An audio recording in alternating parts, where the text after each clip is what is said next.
Welcome back to our vlog channel. As you know, this is our second channel, more behind the scenes, but here we also repair cars. We have one chance, let's go.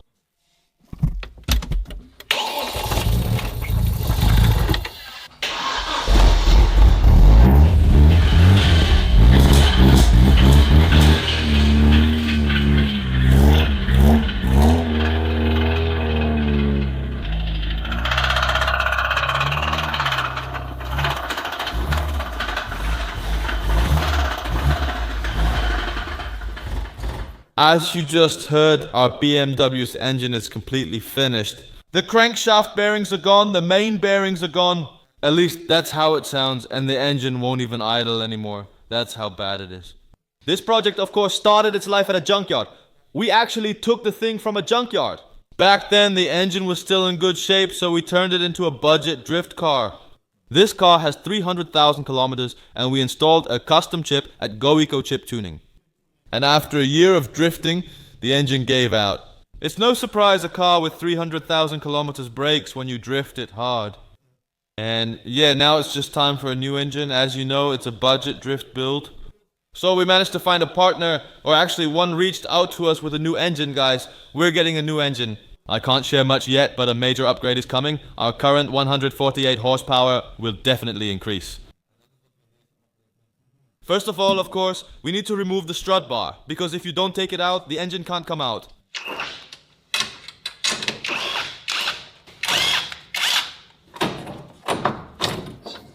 Part number 1 removed. Haha. Now it's important to disconnect all the electronics and also take apart your cowl panel. Because when you remove this part, you'll have a lot more space to hoist the engine later. Disconnect all those cables. Your cabin filter is behind here. I've never replaced it, so I'm curious to see it. Well, still okay, haha. That makes a little more space. A windshield washer is pretty handy when drifting, since you always get a lot of dirt on your window. I think I'll reinstall this if we have the space for it. I expect we will, but otherwise we'll have to come up with another solution.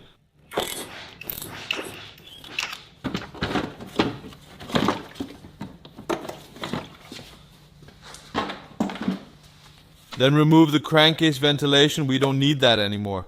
I actually don't know why we haven't disconnected it yet, but anyway, we don't need this one anymore. It's actually quite a heavy unit, you know. You know what they say? The less weight, the more power? Well, that's not entirely true. It's just easier to move the car forward.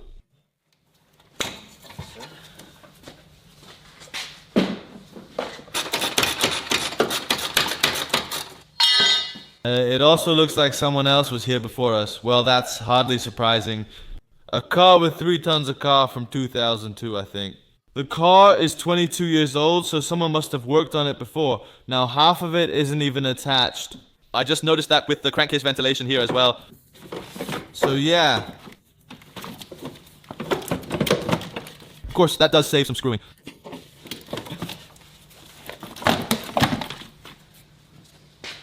Here's another example. All the screws are missing except for one.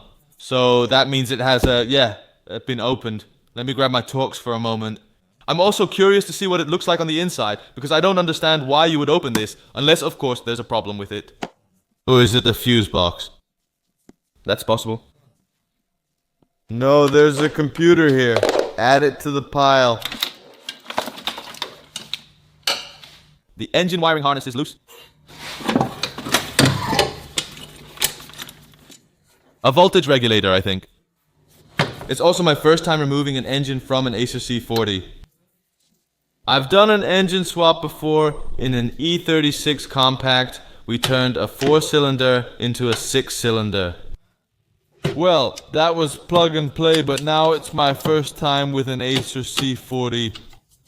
I'm overcomplicating things. I just want to focus on the car and engine, so I just need to disconnect the ground. Alright. This side, it's loose too.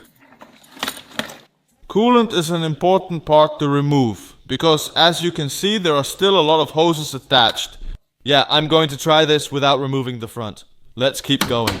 As you could see, the car is now high up in the air. And I grabbed a clean bucket, because I just realized that it's been 9 months. Or 9 months. That a few months ago we actually cleaned the cooling system. Naturally, we gave our 4-cylinder engine a major service. At that time, we replaced the water pump, thermostat housing, things like that. And then we put new coolant in it. And now I think I'm going to collect that coolant again to reuse it, because it's a waste to throw it away now, while it could take 2 months or even longer. And we barely drove with it. We're just going to drain it properly, reuse it, and later put it in that new engine. Every radiator usually has a drain plug at the bottom or on the side. So, we unscrew that plug, neatly drain the coolant, and then you don't have a mess on the floor, I hope. You know how it is. You never have the tray in the right place.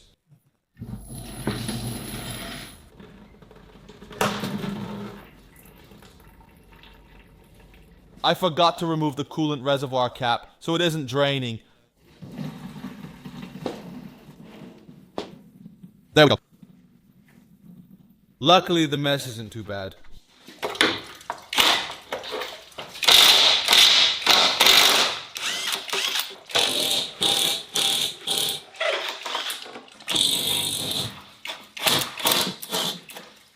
While I let the coolant drip out, I'm going to lower the car so I can get to work on the top. Quickly disconnect the alternating current lines. So I don't think that's going to be an issue anyway.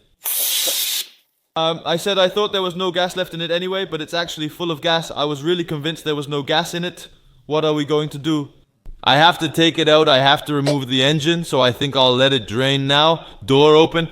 I'll return in 2 hours. Hopefully it'll be evaporated by then.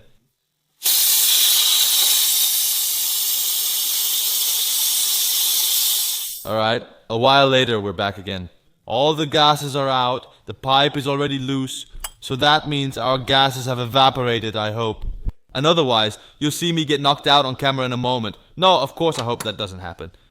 It really did smell like dirty rotten eggs for a moment. Yeah, I think that's just how gas smells. I don't smell it now, so I assume it's gone.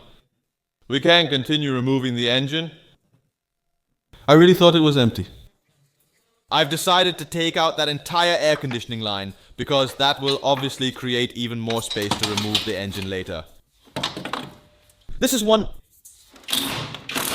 Oh, we're going like the fire brigade, guys.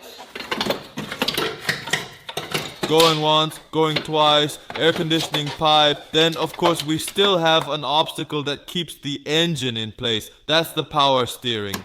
So I'm going to see if I'll drain the fluid now, or if I'll remove the pump from the engine, so that it stays as one piece, you know?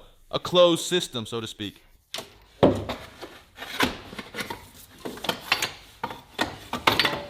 There. There are more components that hold an engine like that in place. For example, that's a gearbox and a drive shaft or a propeller shaft that runs to the back. I'm going to disconnect that from the gearbox. Then I have to remove my clutch slave cylinder, and then in a way I actually leave the gearbox attached to the engine. I'll remove it as one whole piece since that's easiest.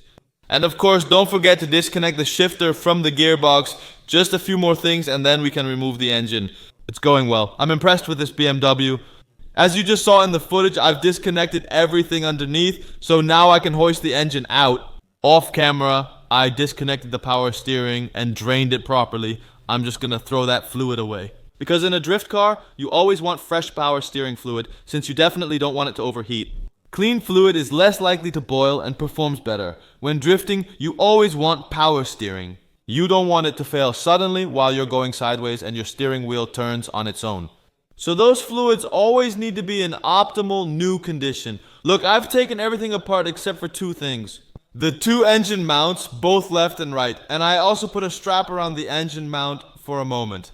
So we're basically ready. I just need to grab my engine hoist and then we can start lifting the engine. And check if I haven't forgotten to disconnect anything, because this is the moment when you'll run into that, so to speak. So if the engine doesn't want to come up, but the car moves with it, that means you've forgotten something. So now we're going to get the engine hoist, and then we're going to start lifting. and then we'll see if it works in one go. I'm curious.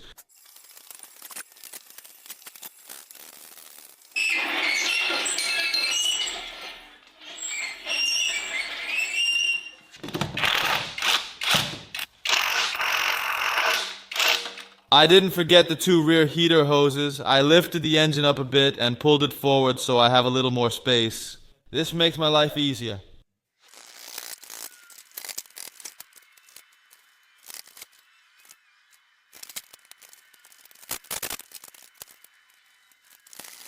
Well guys, there it is hanging.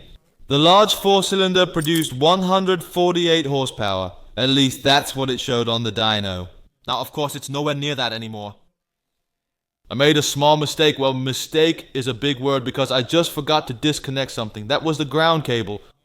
How stupid am I? You saw that the engine basically just popped loose all of a sudden. The ground cable tore, causing that. But anyway, it's almost out. I'll just lift it over and then it's out. And then it doesn't have to hang there looking so sad anymore. And then we'll just take off the gearbox. Because if I'm correct, I understood from that guy from Triple M Drifting that we're going to swap it onto that other engine.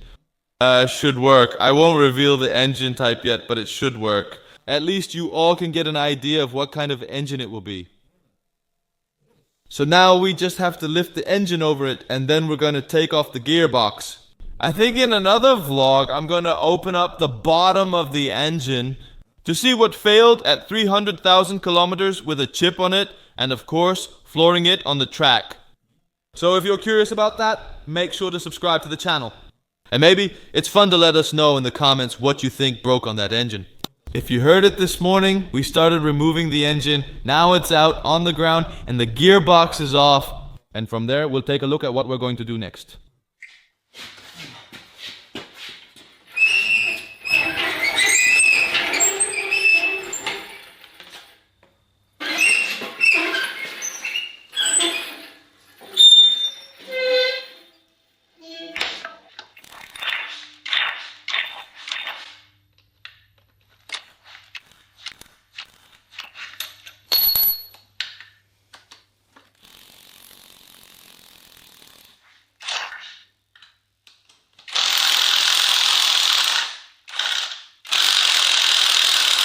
The gearbox was removed from the engine. I'll lift the engine slightly for more clearance to remove it more easily.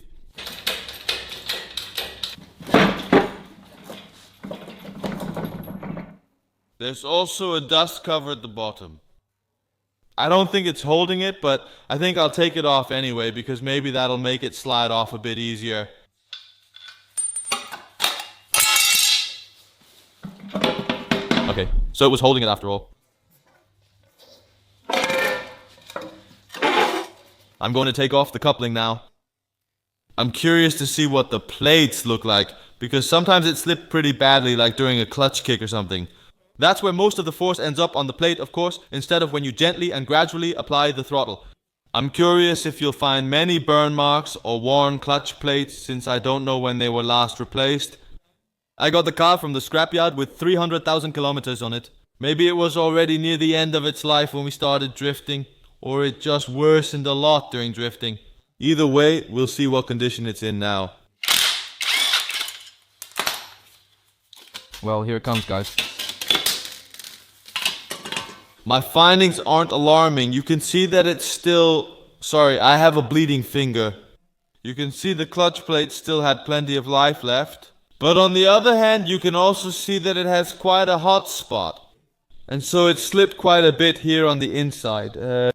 And you can also see discoloration on the flywheel. It's a dual mass flywheel, as you can see, and you can swap it out for lighter flywheels, which makes it easier for the engine to rev, and there's less resistance on the crankshaft. The less weight on the crankshaft, the easier the engine runs. That's why racers use a single mass flywheel like the one on our Honda K24 turbo project.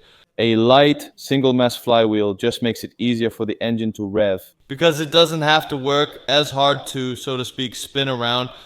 In addition, this engine already has a spaghetti manifold, as you can see. A spaghetti manifold means that it actually has a separate set of pipes from each cylinder. And yes, they really thought that through with this type of engine. With spring models, you get a cast iron owl manifold that goes from 3 to 1. And this one really has, yes, somewhat longer piping coming from the combustion chamber.